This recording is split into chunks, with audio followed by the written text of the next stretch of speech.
ఈ సన్నివేశాలు ఒకసారి చూడండి మీరు అందరూ కూడా. ఇన్సిడెంట్కి ముందు, దాడికి ముందు ప్లాన్ ఏ విధంగా చేస్తా ఉన్నారు అంటే పోలీస్ అధికారులు, తెలుగుదేశం పార్టీ నాయకులు అందరూ కూడా కలిసి ఏ విధంగా లోకేష్ సారథ్యంలో కుట్ర జరిగిందో ఒకసారి మీరు అందరూ కూడా చూడాలా. 2 గంటలకు జరిగిన సన్నివేశం ఇదంతా. ఇంకోటి తీసి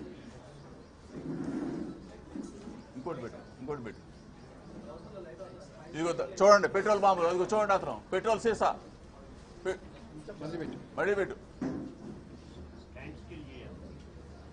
అదిగో పెట్రోల్ సీసా చూడండి, పెట్రోల్ సీసాలు చూడండి అంటే తీసుకొస్తున్నారు.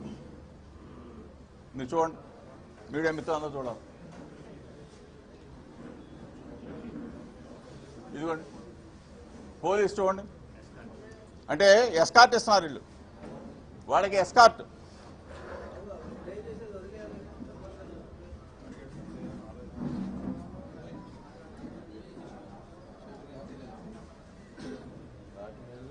కనీసం లాఠీలు లేవు.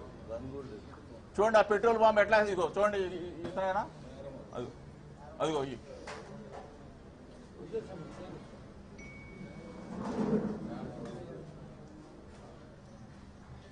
ఆ పెట్రోల్ బాంబులు వేసింది చెప్పాను, పెట్రోల్ బాంబు వేసింది చూపి.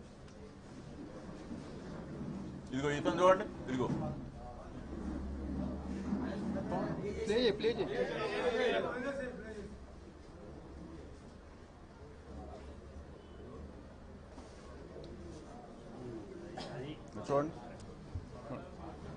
చూడండి ఇంత దుర్మార్గం చూడండి. మీ ద్వారా రాష్ట్ర ప్రజలందరూ కూడా చూడాలి. దయచేసి రాష్ట్ర ప్రజలందరూ కూడా ఈ వికృత చేష్టల్ని, ఈ క్రూరత్వాన్ని, పోలీసు వ్యవస్థను చూడండి కాళ్ళ కింద వేసి తొక్కుతా ఉన్నారు.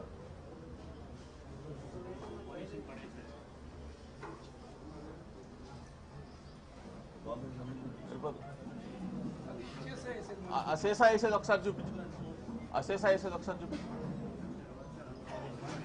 ఇదిగో చూడండి,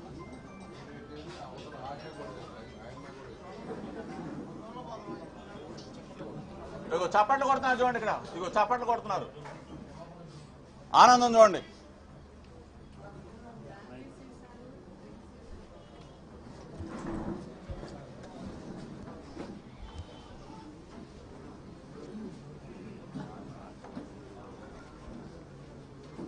మీ సమక్షంలో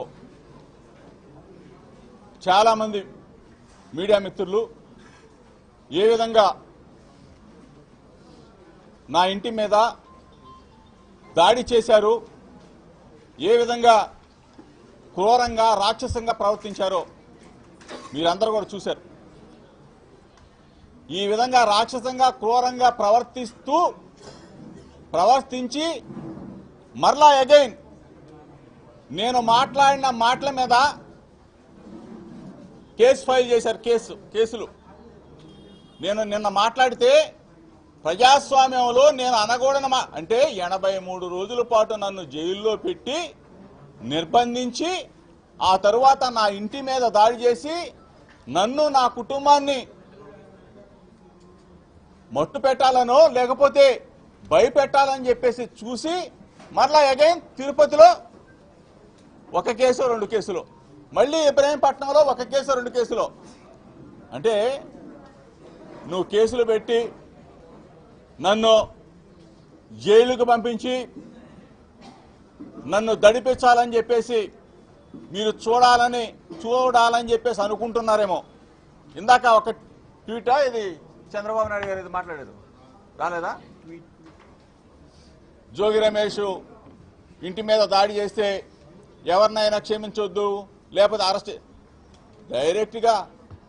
డైరెక్ట్గా పోలీసుల సమక్షంలో తెలుగుదేశం పార్టీ పోలీసులు మీ అబ్బాయి లోకేష్ నేతృత్వంలోనే ఈ దాడి జరిగింది.